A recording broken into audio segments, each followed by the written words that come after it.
Here's the breakdown. You know it takes 270 electoral votes to win.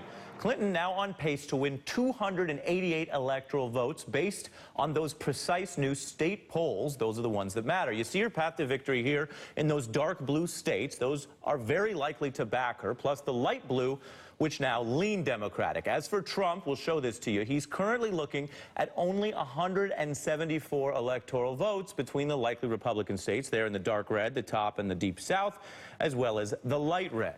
Now, here is the key, and this you can remember for every political argument you get in between now and November, no matter who you support. We're talking just numbers. If they hold up, that means even if Donald Trump were to win all the toss-ups, these are the yellow states you're looking at, with big ones like Ohio and Florida. If he wins those yellow toss-ups, he would still lose to Clinton under these projections. Now, we don't know what happens next. We do know this is not the usual lead for a Democrat in August.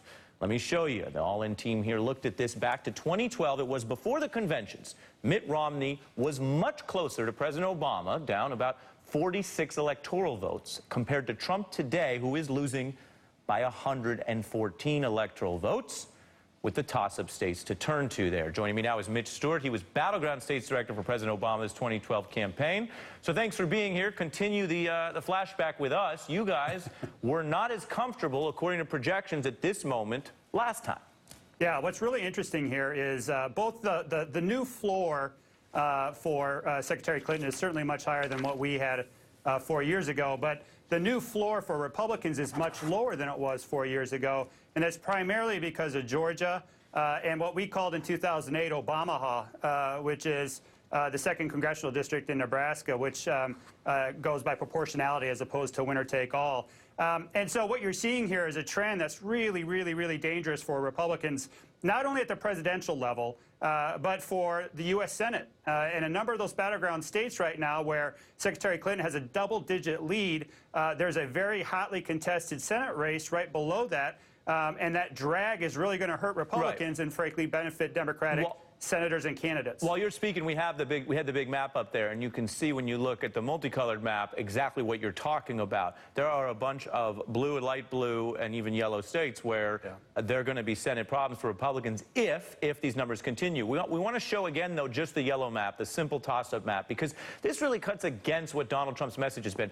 When you look at these states here, what you're basically saying is even if he wins Florida and Ohio, under these projections, he still loses. Contrast that to what you guys were doing, because those were key states for you that you felt like you needed to win at one point.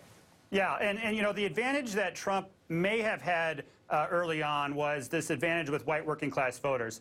And the key for him, or the needle that he needed to thread, was to increase support levels with that specific cohort without damaging his standing with suburban and urban voters. And if he would have done that, you would have seen states like Michigan, Ohio, and Pennsylvania be much closer than they are right now. In fact, I think the three most important states for Democrats or for Secretary Clinton are Michigan, Pennsylvania, and Virginia, all of which right now have double-digit leads for her. And Michigan and Pennsylvania set the table for us so that we have this 40-50 electoral vote lead over Republicans. And then a state like Virginia and Colorado, which historically have been very close right now, massive, massive leads for Clinton, almost insurmountable for Trump to make up. Yeah, you mentioned that. I mean, one of the things that Obama did well that people said wouldn't necessarily translate to other Democrats was to actually build a big coalition of young voters, of minority voters, of college-educated voters, working into Latinos and white women, particularly single young women. Look at the young voter numbers, though, that are out new here versus Clinton versus Trump. I mean, just a walloping lead of voters under 35.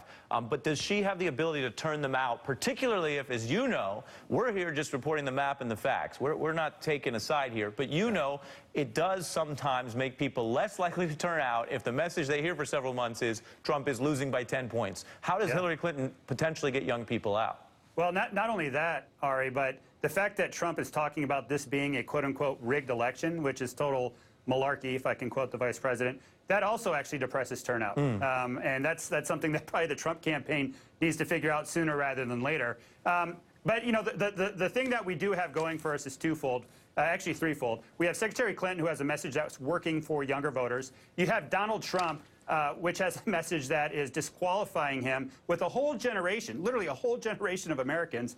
And then thirdly, you have a whole bunch of surrogates out there that are wildly popular, not only with the American people, but specifically with millennials. And that's President Obama, Elizabeth Warren, Bernie Sanders. And it's just a whole host of a roster of people that can go out and articulate Secretary Clinton's message in a way that nobody's willing to do for Donald Trump. Mitch Stewart, I know they used to call you the map.